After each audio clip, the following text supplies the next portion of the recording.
All right, seems like we got about 20 people on, so we'll go ahead and get started.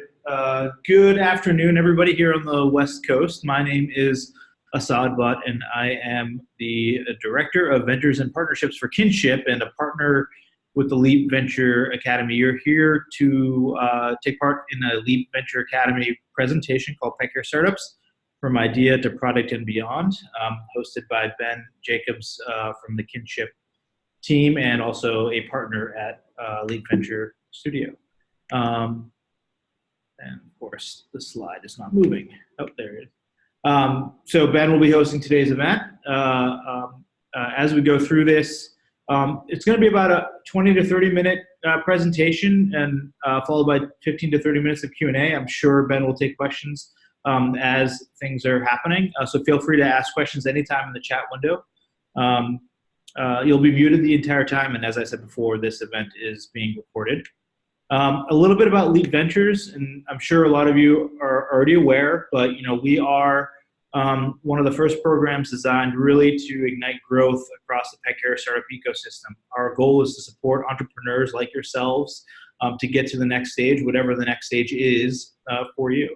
And for a lot of people, that's connections and investment and mentorship.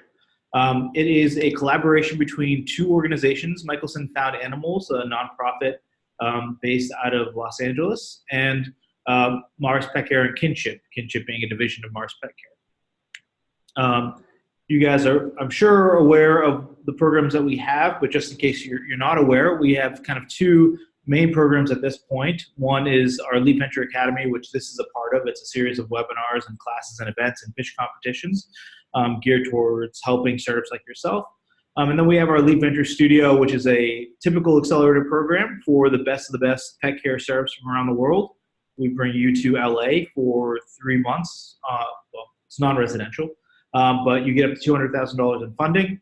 If you are interested in learning in depth about any of these programs, we do have a webinar next week focusing on exactly what Leap Ventures is and what we do for you. So that's kind of the 101 on everything Leap.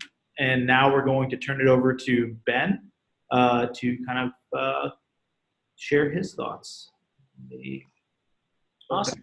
Hey guys, let me try to share my screen here. Can everybody see that? I guess Assad, can I get a yes? You are good. From people, excellent. Well, thank you for taking the time to listen. I'm sure I'll learn a lot more from you all than you're going to learn from me. So I do hope, as Assad said, that it's a dialogue far more than a monologue. But I've got some slides that I'll run through here.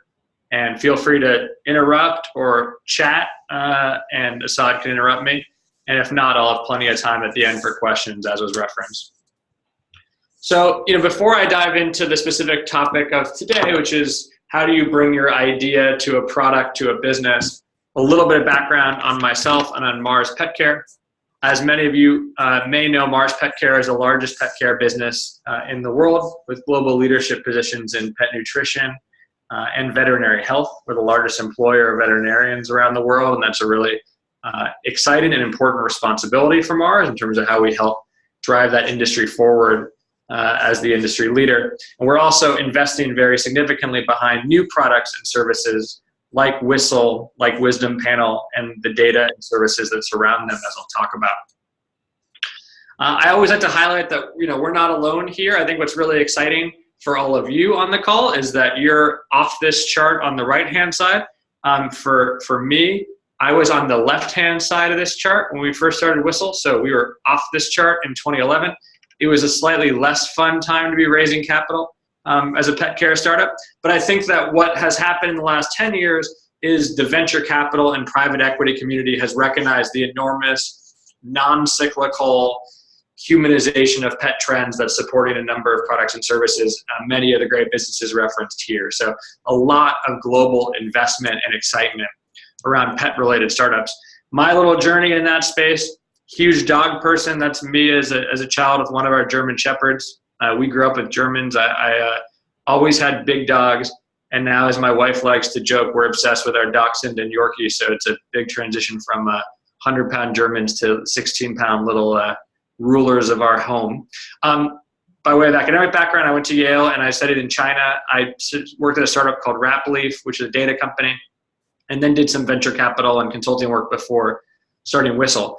I've been in, as I referenced, the pet care space now for almost 10 years, and it's been a really exciting journey both within Whistle and then now within the broader Mars Petcare and Kinship businesses. And again, what's really exciting for me, but hopefully for all of you, is the pet tech market has really exploded, and it's truly across all verticals. So I like this chart, just in the representation of the flowering of what's happening in our industry. And so many of you are a huge part of that. So again, thank you for investing the time with us to share your stories. Okay, so topic for today with the Mars and personal background behind. You're starting the company, or maybe you have an idea and you maybe want to start a company, or maybe you're thinking about starting a company. The mandate that I received was, let's just talk about what it's like to go from that idea to product to business journey. And so I thought we'd put some slides together, and a huge credit to Assad for a lot of these slides as well in terms of thinking about how to structure the different phases of starting the business. I like this slide a lot. You can ignore or take the central part. I'm sure I will not pronounce it perfectly, but ikigai, Japanese concept of finding like your calling in the world. I like this slide both because I do think this is an ideal version of all of what we want to do with our careers, or just things that we love, things that the world needs, that has some economic value in the current system in which we operate, and hopefully you're also good at. So, the combination of passion, mission, profession, vocation. I also recognize it's a pretty idealistic version of the world, and as we'll talk about, doesn't mean that everyone's going to perfectly solve for this, nor can you solve for it on a PowerPoint slide. I think a lot of what we do as founders is trying to make our mistakes along the way to find our best version of this, imperfect as it may be. It's definitely not going to be as perfect as this slide represents, but I think this is a really neat North Star for founders to try to figure out. And so much of it, even for me personally, is you might love something and maybe you can get paid for it, but are you actually good at it? Or do you have to augment your skills? Someone else is good at that specific skill. And similarly, maybe you love something, but the world doesn't really need it, or it's not willing to pay for it. And those are big questions. Yeah, Assad. Did you consider this before you were starting Whistle, or like 8 years in, or just last week? I don't know if I'm even considering it now. Considering it is like a high bar. I think I was probably aware of it. I definitely don't think I solved for it in starting the company, but I think that I encourage founders to at least try to be self-aware throughout their journey. We did try to do this at Whistle, around where does it feel like you're getting energy and adding value to the company, and the company is kind of swimming downstream with you, and where does it feel like you're pushing a rock uphill, whether that's the product or the market or your personal skill set. And so I think elements of this we were aware of, but I certainly think this is a lifelong practice, to use a yoga phrase. And so let's transition into that kind of more tactical startup language away from the theoretical. So I think that most founders start with the market. And to repeat some of the content on this slide, by market here, we just mean what problem are you solving, in the classic YC phrasing of build something people want, what do people want that you're building? Is it a must-have? You'll often see that framed as, is it a painkiller? Is there pain that you're solving for a customer, whether it's a consumer customer or an enterprise customer? Or is it a nice-to-have, i.e. a vitamin? You often hear that painkiller vitamin question for startups. Do you actually have a solution to that problem? Or do you have a hacked-together duct tape thing that isn't really a product, but maybe you're just trying to provide a service? Even if you do have a solution, in that market is a proprietary solution. And I would highlight here, and this is sort of in the weeds, we can talk about more, but I don't think great businesses require hard IP. I do think you have to have some kind of competitive moat, even if it's true IP, as we'll talk about. Do you have a question from someone? I don't want to stop somebody from talking. Can everybody just make sure that they're muted, please? Somebody's, I can't tell who is unmuted. I'm just going to mute everybody. Hold on.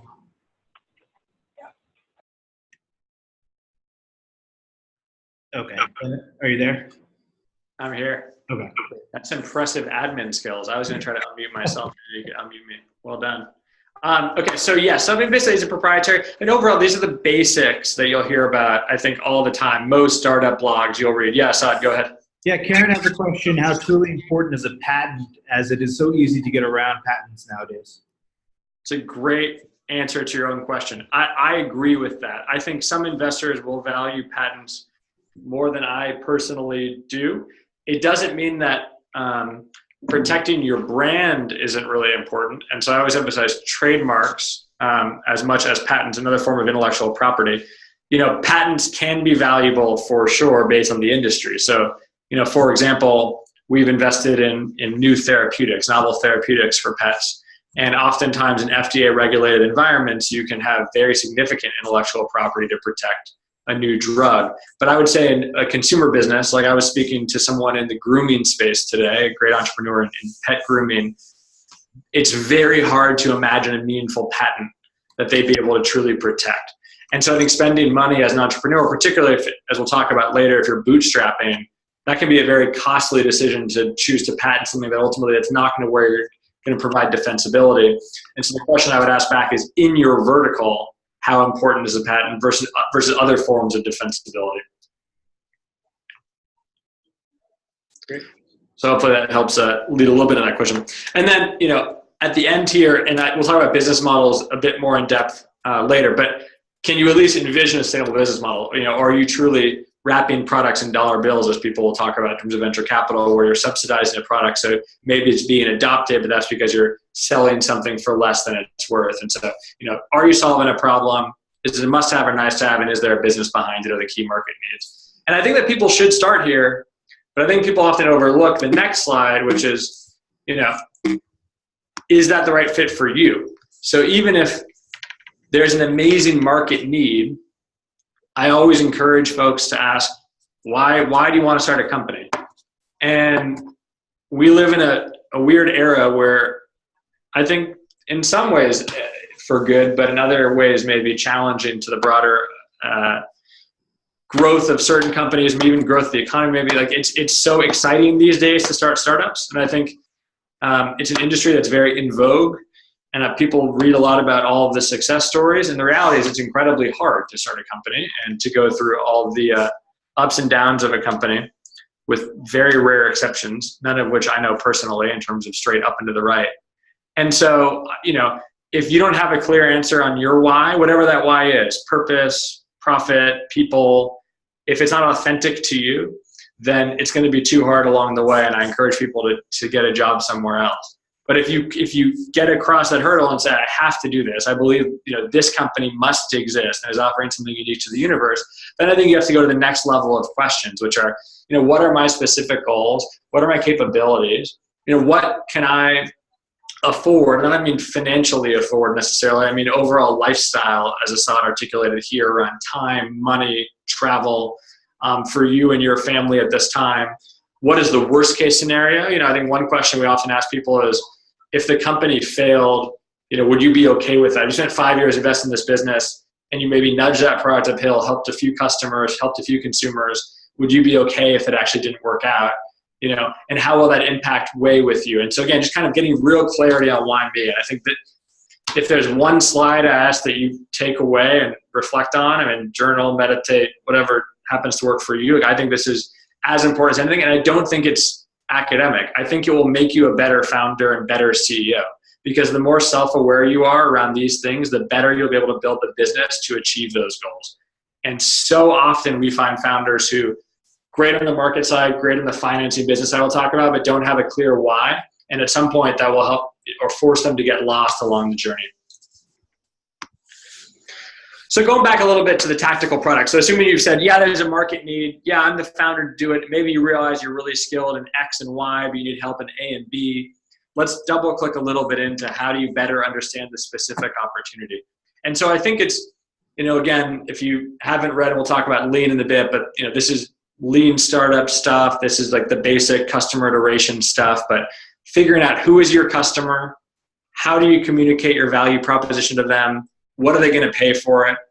And then after you have a small friends and family or friends of friends of friends or Craigslist type beta, how are you going to reach customers that aren't within arm's length of you, so to speak? So how do you actually have a scalable way to reach customers?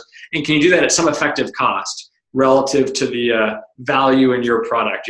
Depending upon your business, you often hear about lifetime value and customer acquisition cost. These are all just proxies for, are you building a business that makes sense? And the easiest way to think about it is, how many people would be really upset if your product didn't exist? Another metric you'll hear about these days, but it's once someone's tried your product, are they desperate to still have it in their life, and are they willing to pay for it in order for that to make sense? And again, when I say customer, I might mix customer, consumer here, but whoever happens to be paying for your product or service. Yeah, so how did you guys at the early stages of Whistle go about finding out your value prop? Yeah, and I would never say I don't think we're perfect in any way. I don't think we're perfect in this way for sure. But as an example, hardware is tough to test in like what we call looks like, works like manner. Or people say the opposite, so you can say will with multiple L's, W-L-L-L. So works like, looks like.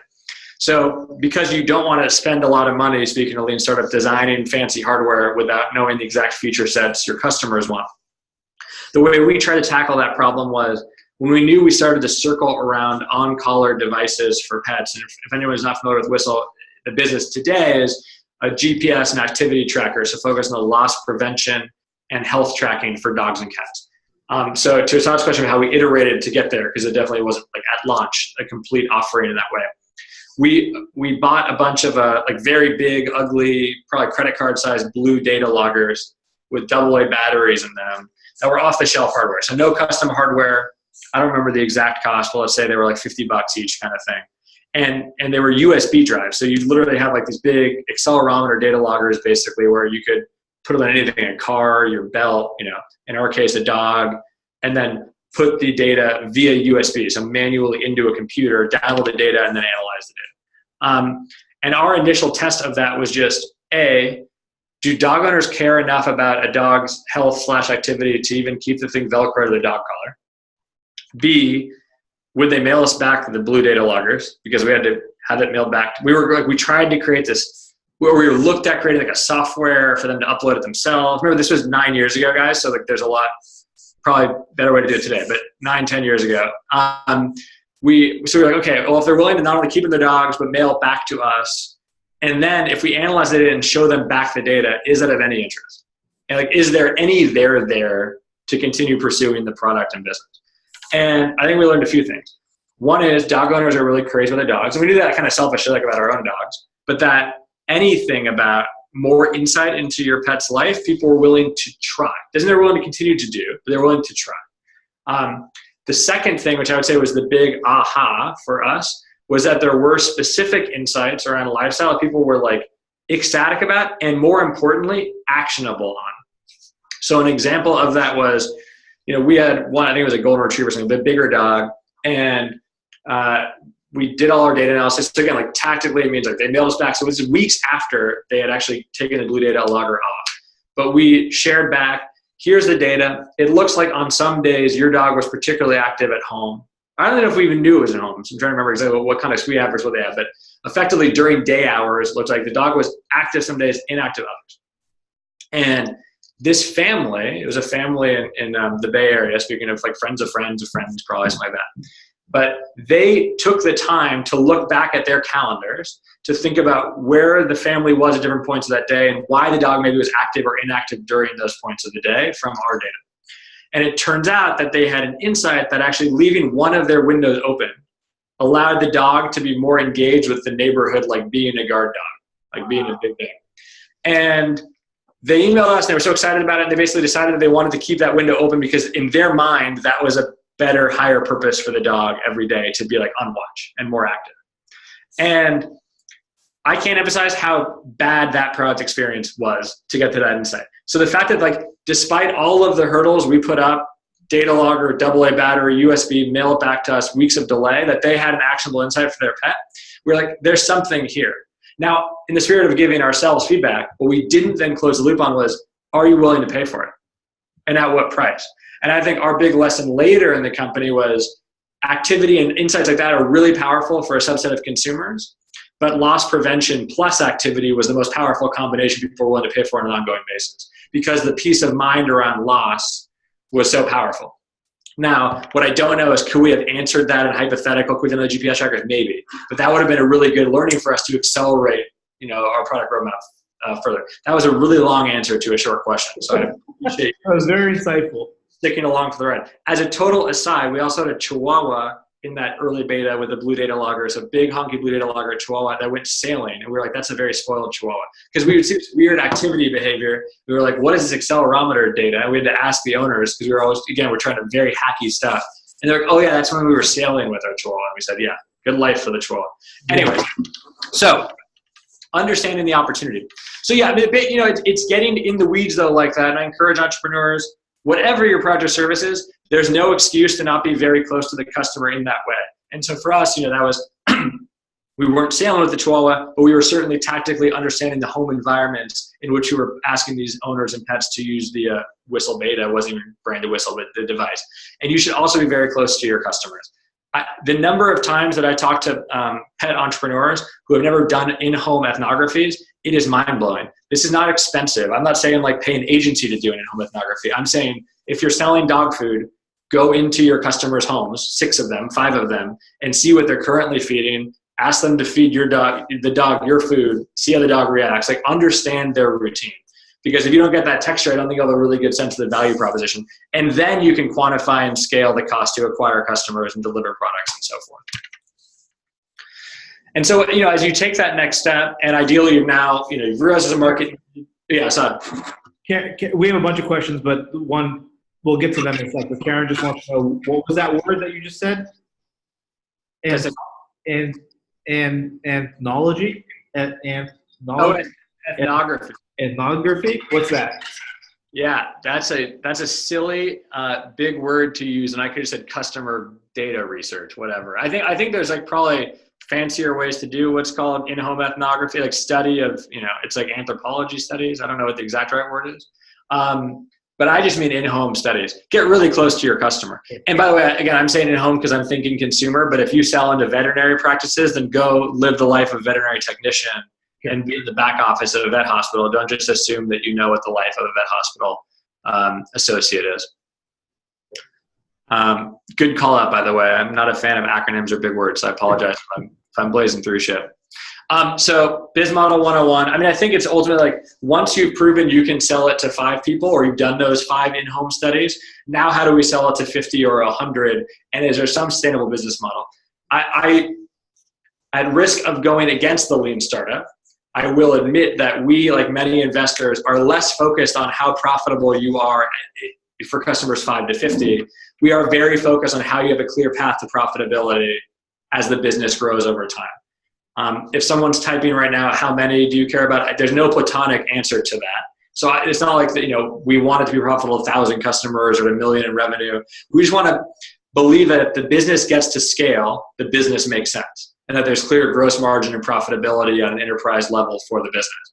Startups today, by virtue of not only venture financing, but also how people want to learn, frankly, by testing new products for free and sometimes doing, SaaS type offerings where it's free for part of it and they figure out the pricing wall. We are also comfortable with that. But I think the most lean startup would say you should make money on day one from customer one.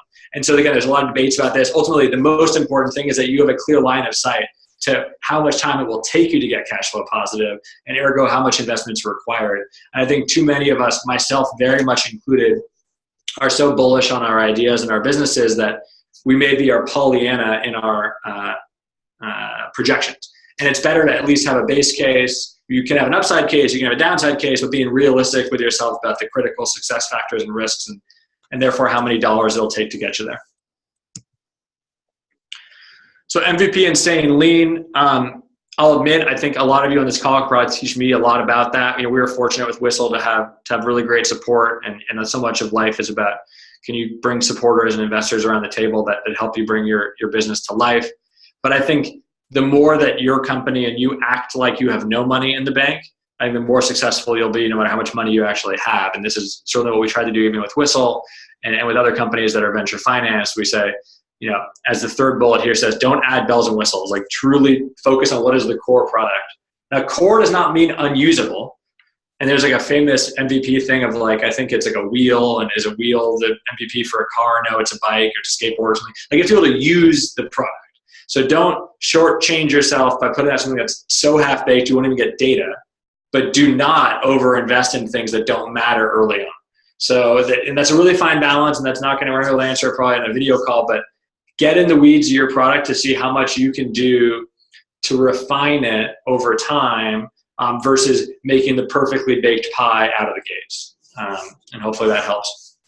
And then as the last bullet says, I know it's in vogue these days to say startups don't pivot, they iterate. I don't know. I mean, there's famous examples of true pivots like Slack from a gaming company. I do think most companies don't pivot like Slack from a gaming company. They iterate within a lane, you know. Like if you take my Whistle example of iterating towards GPS plus activity plus health is, I would say, more iteration than pivot. However, those iterations feel like big shifts for the company at the time.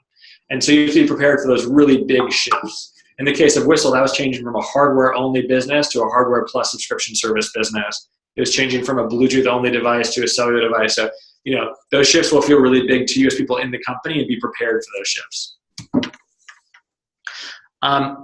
Can't emphasize this enough. We probably could have put this slide first, because without great people, there is no business. I feel very lucky to work with Assad all the time, for example, even at Mars. It's not just a startup thing, it's a big company thing too. I think not working with great people, A, it sucks, makes your life just a lot harder, but B, you won't create good products. And so I can't emphasize enough, people often look for like very specific DNA or technical skill sets. Like I'm doing a machine learning startup, so I want a machine learning expert from Carnegie Mellon, whatever, pick an example. I think that's okay, and some startups certainly require that.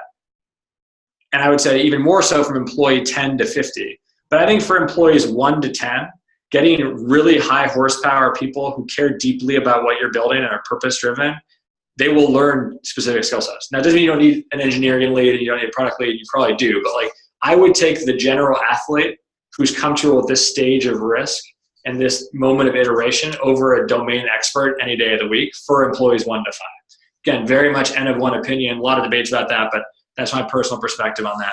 And then I really love this talk to 100 to find one. I mean, you're going to have a big funnel. Your job as founder CEO is to find the best people and then supply them with resources to do their job. And so coffee chats are not a waste of time. And having a lot of coffee chats will encourage you or enable you to build a second degree network and a third degree network that will help you find that unicorn in the rough. That's the right person. And so, yeah, just again, all of the, I know it feels like platitudes on this slide, but it's true, and don't lose sight of it, and don't rush hires. It's much worse to hire someone and have to make a decision to make the other call than to take your time and hire the right person. Financing. This is not easy, and I hate giving like financing slides of like, oh yeah, just like nail your pitch and then money will flow. That's not true, and that's not helpful probably. I think the most important thing for you to think about gets back to the earlier comments about be very wise and mindful of cash spend. Be very wise and mindful of OPEX, so increasing your steady state burn, your operating expenses. Don't spend foolishly. And then, so even when you get the investment, don't ramp up your OPEX really quickly. Try to ramp it up, slowly, with the rare exception of if you really know a core marketing channel, you can ramp up those. But you just don't want to overhire and overspend where you put yourself in a position to have to make hard choices over time. And then again, not only for your investors, but for you, manage expectations realistically. So if you raise a round, and I'm going through this with one company, helping them right now, miscommunicating the goals for that raise can be so detrimental in terms of optics, even if the company is as sound and the product is as sound as ever. And so part of this is just about how do you make sure you're crafting your narrative correctly, that companies take time to build, brands take time to build. And so don't oversell what you can accomplish within a certain raise of capital. Yeah, Son. Can you also just talk about being truthful about your finances to investors and stuff? I couldn't hear the middle part. What did you say? Talk about how you need to be truthful with your investors about the state of your finances. A lot of people try to hide it. Yeah, I mean, first of all, that's not technically legal in terms of corporate bylaws around fiduciary responsibility. So Sure. There's like an ethical and a business reason to do it, and there's a legal reason to do it. So you shouldn't do that. But I agree with this other, it also doesn't benefit you. I mean, beyond that immediate response, it's never, I think, in your benefit to have surprises for investors. They should be fully in the tent with you. And I'm not Pollyanna that all investors are kind partners to entrepreneurs. There are different types of investors who try to manage entrepreneurs in different ways. But I think even with those different types of investors, it is valuable to be transparent, because investors hate surprises more than anything. And you're only going to lose credibility as a founder or as a CEO if you have one of those surprises, particularly around cash out date. That is not a surprise that investors ever want to hear. And they frankly can't help you if they don't have context on what's going on with the business from a cash in the bank or a burn rate perspective.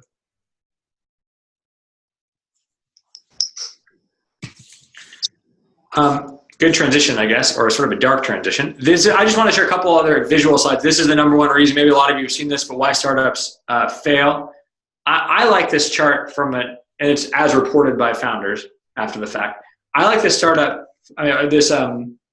chart for a few reasons. One is, again, you mentioned like the YC phrase everyone knows, but build some people want. The no market need is actually first above running out of cash. So like the more you can validate there's a market need that merits a business before you raise capital. Again, you can do a lot of research these days. It's much cheaper to do research online. You can A/B test Facebook ads or Instagram ads before you even have a product. You can do a lot of stuff at dog parks. Validate the hell out of what you're building. Doesn't mean you'll get it right the first time. Usually there's some, vague. In the case of the grooming example, people want to groom their pets. It's hard to groom right now. That level of is their market validation. And then I like this because, again, cash planning, cash management is the number 2 reason. So to Assad's point, whether it's around transparency to yourself, sometimes we try to dilute ourselves around our cash position, or to your investors, I think the more you're ahead of that and very thoughtful about your cash management, the better. And then people comes third. So there's a bunch of other kind of little reasons there. I think that if you focus on just those top 3, you're going to be way ahead of the competition. And I don't mean to make it sad or morbid, but I think that doing a fake retrospective of why a product or startup failed before you start the startup is incredibly valuable, because it will help you know where the risks lie. So if you stay with your co-founders, you're like, if we sit here in 2 years and we're like, we ran out of money, what will be the thing that we know today would, something we can risk? And maybe it's just simple as like, acquisition costs got out of hand. Fine. But then you'll spend a lot more time thinking about acquisition costs for the next 12 to 18 months if you look in advance and go, why will we regret this?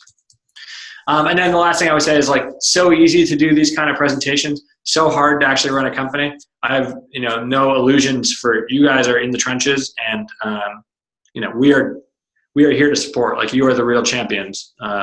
And so this is one of many of these charts, but like, I would say most of Whistle was somewhere in the middle lines of like crash of ineptitude and wiggles of false hope.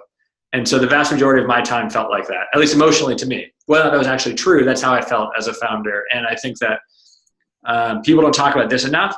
They also don't talk about like the serious side of this, not to get uber serious before I go to your questions. Like, mental health is a very real thing. My wife's becoming a therapist after 10 years in journalism, in part because she's seen so many of our friends and founders and different people go through like real depression. And you're not alone. And so many founders, they feel like this hero worship stuff around feeling like they have to be so strong for themselves, with the team, with the company, and you don't. And so the other thing I would say, particularly from this slide, if like, if anyone's feeling very down, you should reach out to Assad or me or anyone. It's okay. And you are not the company. And if the company dies, you are not going to die. And I say that from the place of feeling like at some points when Whistle felt like I was going to die, that I was going to die. And that's not a healthy place to be, but it's a totally natural place that founders' minds go. And so you should all be aware that you're not alone in going through that. So you had already asked some questions. I'm happy to go through these quickly if you want, Assad, or we can take more questions from there's a lot of questions that have come in. You want to quickly go through what you have there? Because I'll try to be less verbose, which is hard for me, as you guys probably can tell, and I apologize. So what's the greatest obstacle?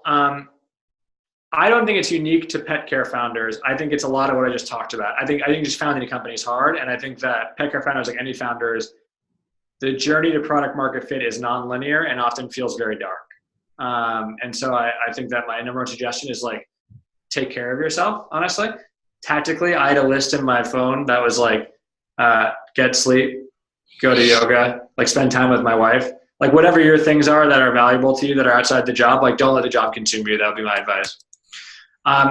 See a lot of blockchain and AI tech. I saw a couple questions about this. I saw some in the chat too. I think a ton of this is happening.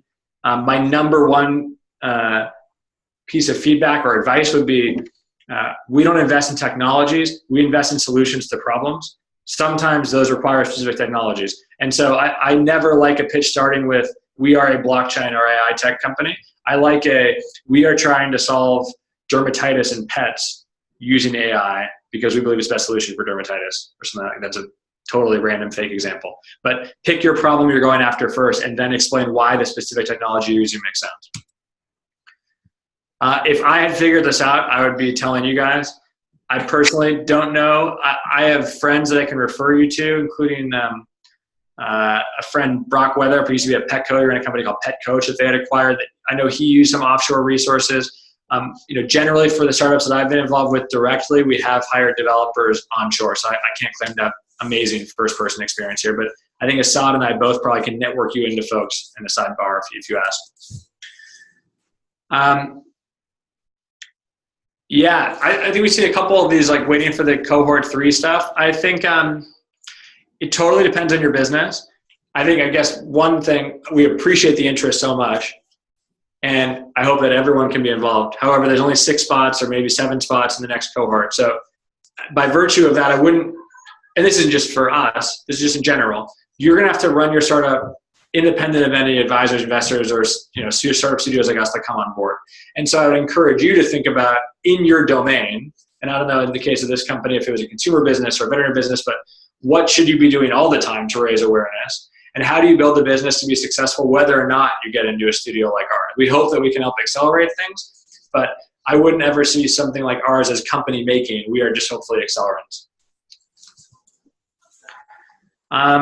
Good question. I'm of a few minds about this. I believe in both friends of friends, and I really believe in cold networking for specifically right advisors.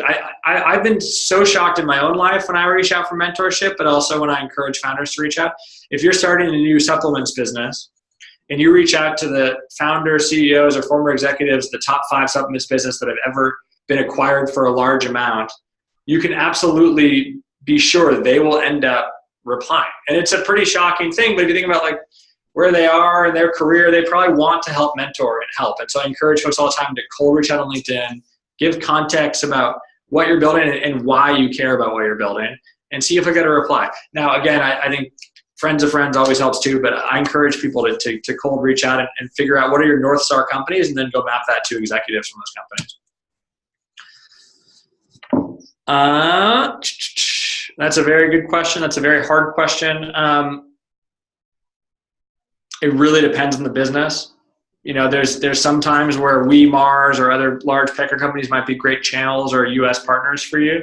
There are also localization firms. This is where maybe Assad or I will probably have to go offline and figure out who they are. I know some of them on the other side of going from US companies to places like China.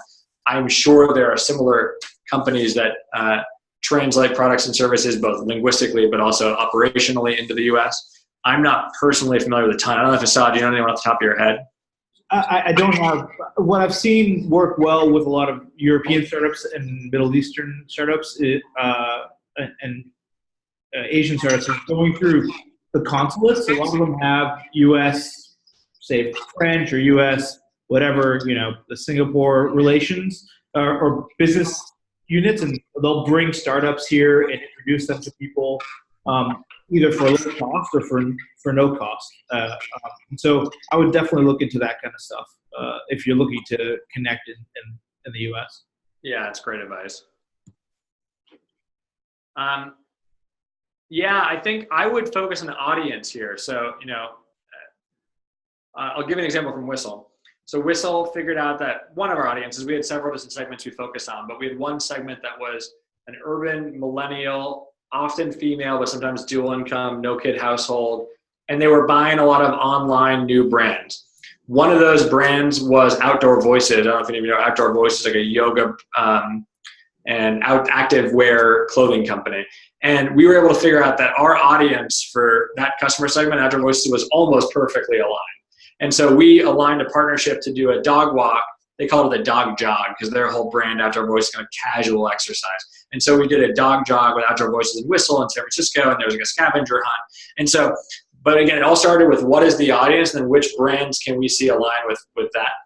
And what's so cool about the era we live in today is that a lot of that data is publicly available. There's a lot of interesting second source credit card data and things where you can say, hey, what are 45-year-old men who live in Montana buying, in aggregate, and you can see that data, and then you can reach out to those brands directly. How do I'm trying to see the right hand. I think it says right for my startup.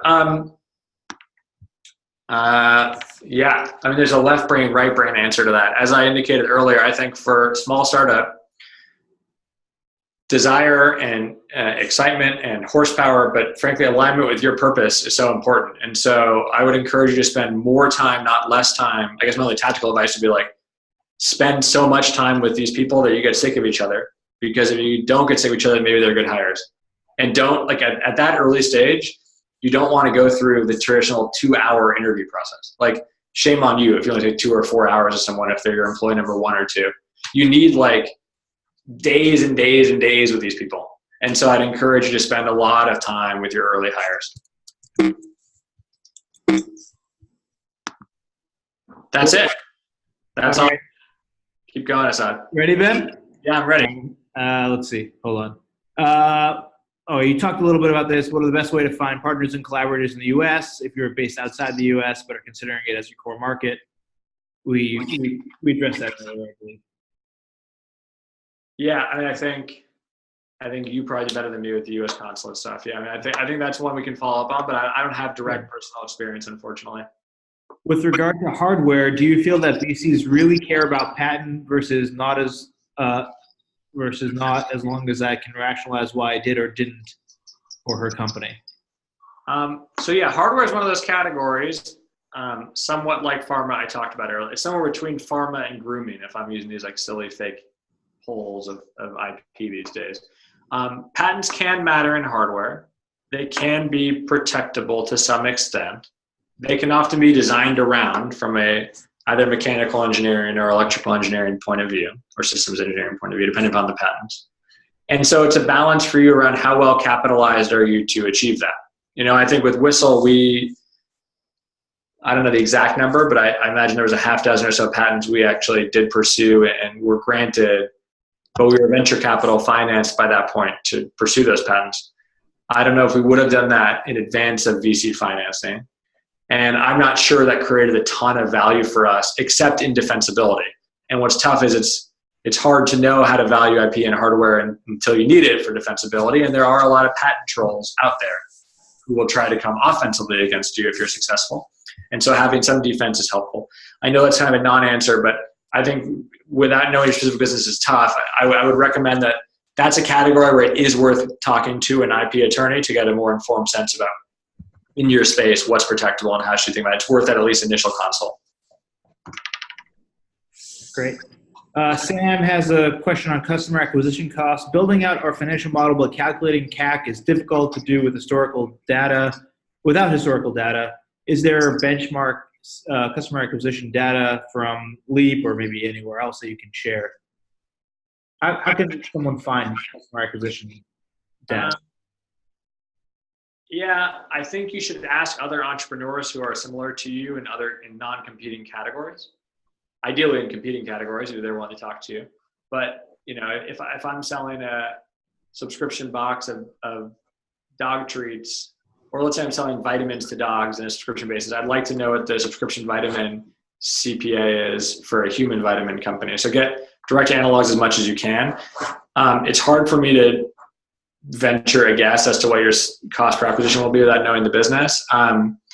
What I would caution that people don't do in financial modeling is they assume that CACs either stay steady or go down, which with incredibly rare exception happens.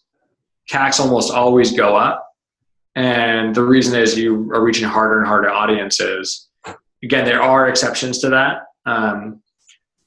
Like a fancy retail business. So Sweetgreen, if they open the 50th Sweetgreen, they have a lower CAC for their initial customers there than the first because they have more brand equity value.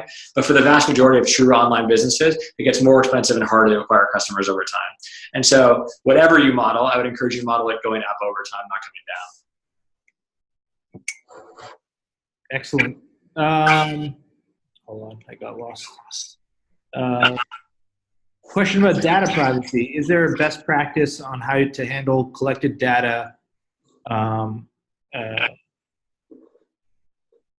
Yeah. Yeah, and I would follow GDPR even if you're in the US. I think staying safe of GDPR is going to keep you safe globally, even as US regulations change. There are a number of great articles and resources about this, and software providers now that I think are kind of best in class in ensuring your data is safe. But yeah, I would definitely be very careful. Even if you think you're in just pet care data, if there's human identifiable information, then you might be, running into PIA or personally identifiable information. And so just being very mindful of that as you build. And again, another resource Assad can tee up. We've got a lot of expertise as it comes to the legal and regulatory frameworks around data, because we are certainly mindful of that given the scale of Mars. What are the best venues to find investors? And when you do, or if you do, what is the best way to approach them? As I know, it can be a big turnoff for investors to say, "Hi, I'm such and such, and would you like to invest?" Yeah, wouldn't it be nice if they just went to Laker games at halftime or something and you could pitch all at once?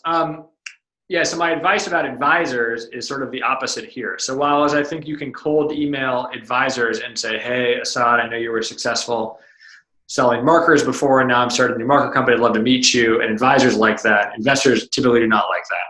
And the reason why is, and even though I think we can debate if this is truly inclusive or not, but I think they believe that in this era of LinkedIn and everything else, you should be able to get some kind of warm or warm-ish connection to them as one proxy for your sales or fundraise ability and how you're able to network.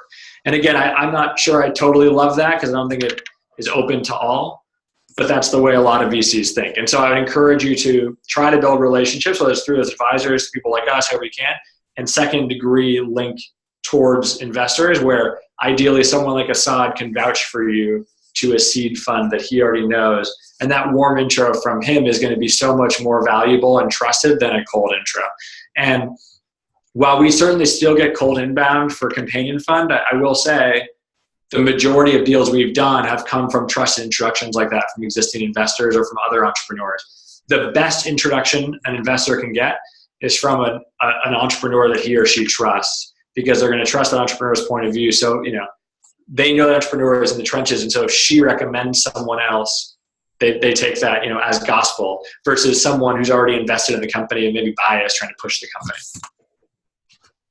I'm just going to add to that as well, is that, I think people should be approaching a lot of investors, especially at the early stage, more for advice first before asking for money, right? And so we talk about this a lot. It's dating before getting married. And so, asking for advice on your business model, on your whatever it is, marketing plan, and then, giving updates to them over the course of multiple months, and then, asking them for money, if the time is right.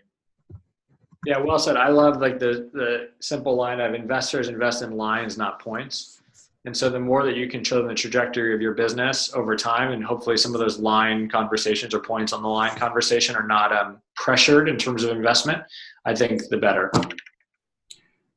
We have about 10 minutes left, and I just want to be cognizant of time. Any questions that we don't get to, I'll have Ben answer in the Kinships Slack channel at some point.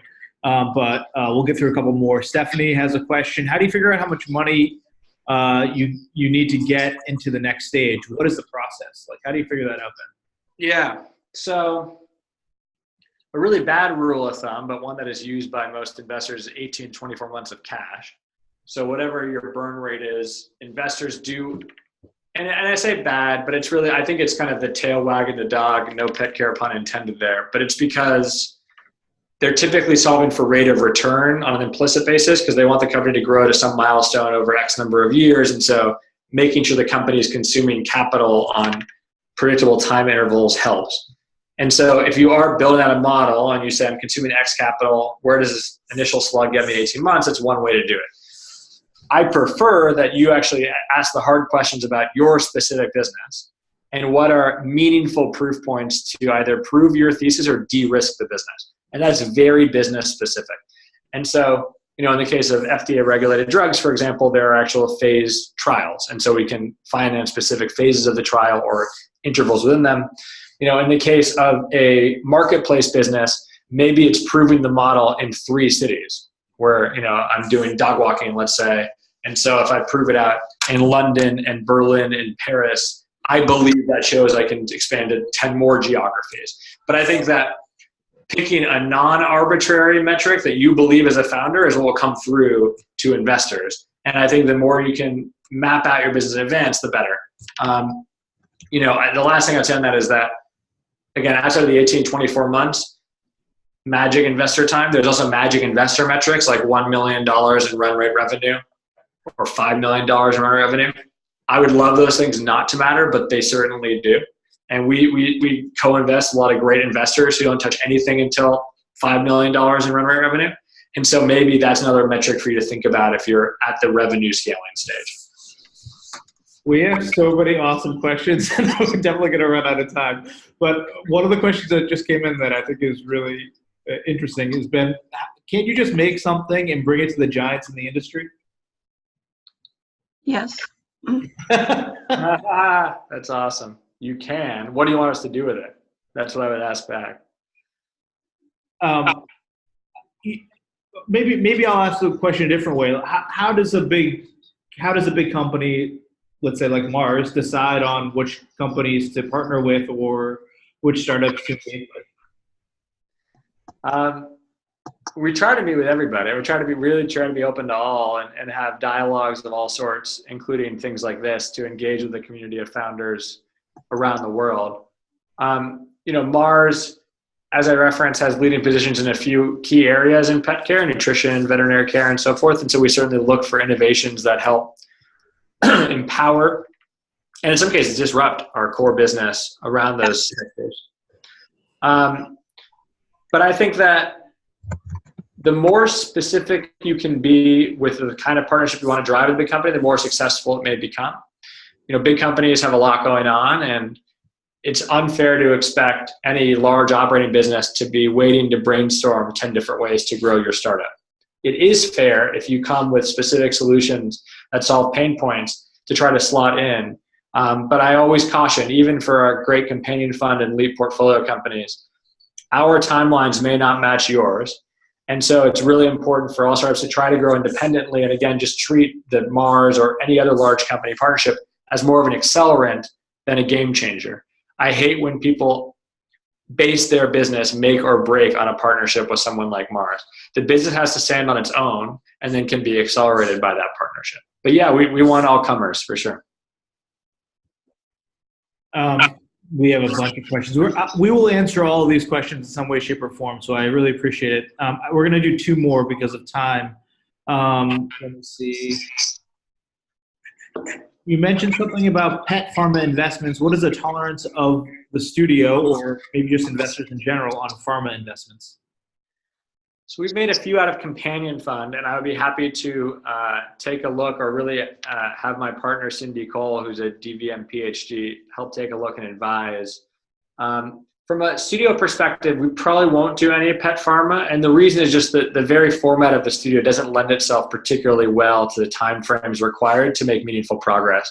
So we do try to pick companies for the studio where you can see significant of lines, not points, where from A to B looks very different. And for most novel therapeutics, a studio doesn't lend itself that direction. And then one last question, and I promise we'll get to everybody else's in another way. How would one defend a product that cannot be patented? For example, an organic dog food or treat product. How would you protect it? Is that the question? Yes. Or defend it, it says, yeah. Yeah, it's a really good question. I think, and this is, I guess, hundreds of years of great consumer packaged brands, including Mars. So much as do your customers see the value in your product and evangelize that value. And historically, that customer base for folks like Mars has been retailers as well as consumers. And I think increasingly it's consumer word of mouth. And so if you look at some of the great new entrants in direct-to-consumer pet food, their consumers are rabid, no pun intended, in sharing their excitement about what the food is doing for their dogs and their families. And so I think it starts with product. And then on top of that product, both around how consumers communicate it, a la NPS, but how the brand communicates. I think comes together in a way that can become quite defensible and recognizable over time. Where if I say the word pedigree, many of you will immediately remember the colors and maybe imagine the ribbon, and maybe you have a brand affinity. Or if I say greenies, to use two examples from our portfolio, you might even imagine the shape of a greenies bone or the functional benefit of dental care. And those are things that may or may not specifically be defensible, but the consumer understanding of it and the overall market acceptance of it is there because of all the time. Great. Thanks, Ben. We are coming to the end, and I apologize for not getting to all the questions that have been asked, but we will definitely answer them. If you haven't joined our Slack channel, the Kinships Slack channel, you definitely should. It's where a lot of pet care startups are chatting with each other and with us. We will share the link with that. If you have any questions, comments, feedback for what Ben has said or what we've discussed, email this email address, leadventurestudio@gmail.com. If you want to learn more about our Lead Venture Studio or what else we're doing in Lead Ventures, we have a webinar next week. Ronnie is posting a bunch of stuff right now in the chat for you to get access to. And with that, thank you, Ben, so much for your time. Yeah, for sure. No, thank you guys for listening again. I wish I could have had more of a dialogue with you. I know Assad and I kind of run air traffic control. I'd also add, in addition to Slack, we'll be at Super Zoo. I think Assad may have mentioned that. And so if you want to grab us there, we'll be live. We're doing a little pitch event, and we'll just be around the floor, I think, on Wednesday morning and Tuesday afternoon. So feel free to say hello if you happen to be there. Yeah, we will be hosting office hours. Some of us will be, so certainly you should definitely reach out for that. So thank you, and we'll also be sending a form for feedback. We would love just to know your thoughts on what we can do better for you. So the more we can do to make you guys happy, we want to know. So anyway, thank you all, and have a good day. Thanks, everybody.